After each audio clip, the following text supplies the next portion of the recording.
but I am no speaker. So you'll have to forgive me if I wear my specs and read my script. But I am Lynne Dyer, and I am Dad's youngest daughter. And I also am very proud to be here today and to be his daughter. I've always been that way.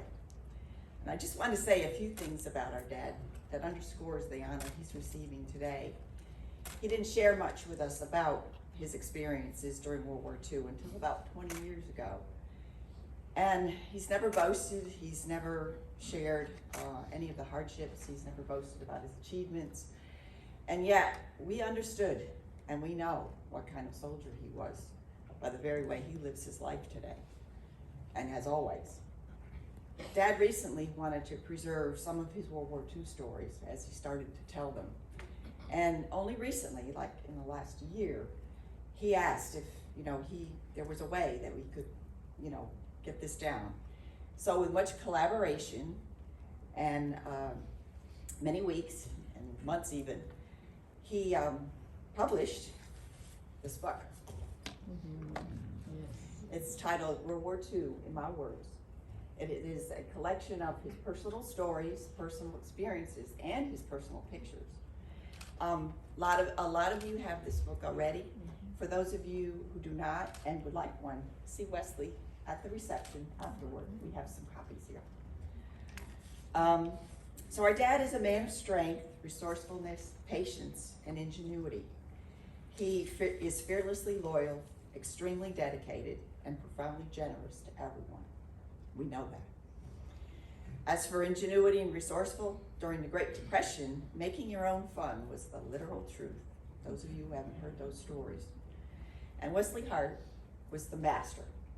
Dad tells stories of how they made games and fun out of junk, and how they made treasures out of everybody else's trash.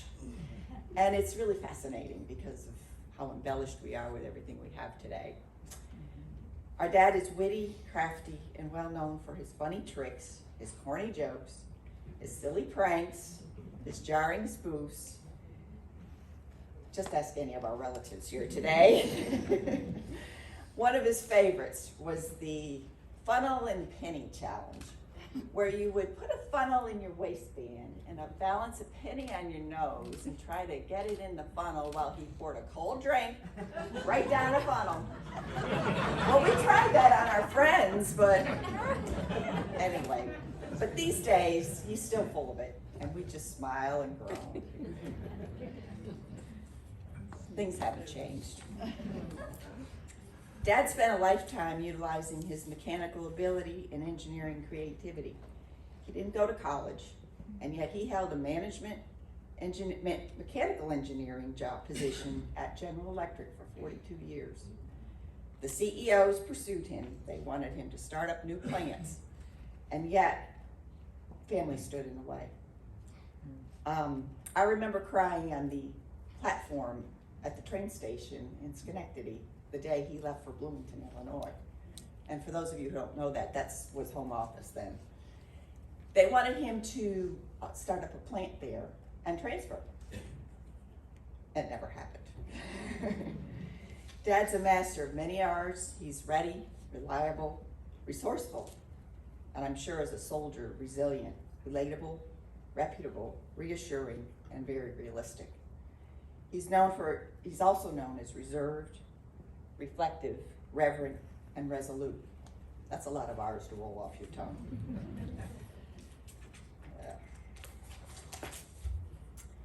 So Dad always loved working with tools in most creative ways. Living in a household with 3 gals, he often retreated to the basement where he would do some woodworking or, fix something we broke, and often he would come up with something special for us, like cutouts for our wall, wood cutouts for our wall, or some kind of unusual tchotchke, or some other kind of way to make a utensil better. Kathy and I didn't have TV or electronics in our early years. Believe it or not, we're really that old. And so our source of entertainment was radio and books. We loved our collection. Who remembers these? Of the little golden books? Who remembers these? And Kathy and I regularly read those fictional stories about all the characters. But there was one book that was my favorite, and I read it over and over and over again. It was called The Fix-It Man. I read it so many times that I memorized it. And it was a story about a true hero, the man who made everything right in the world because he could fix anything. That story was about my dad. So Nike coined the slogan, "Just do it." Well, we've heard that all of our lives. And Dad taught us many, many skills, yet he never helped us to a fault. If we wanted to go out in the boat, first we had to learn to use the oars, fix the motor, navigate a storm, and find our way back in the dark. And if we wanted to go fishing, we had to dig the worms. Did you know night crawlers only came out at night? That's what he told us. Anyway,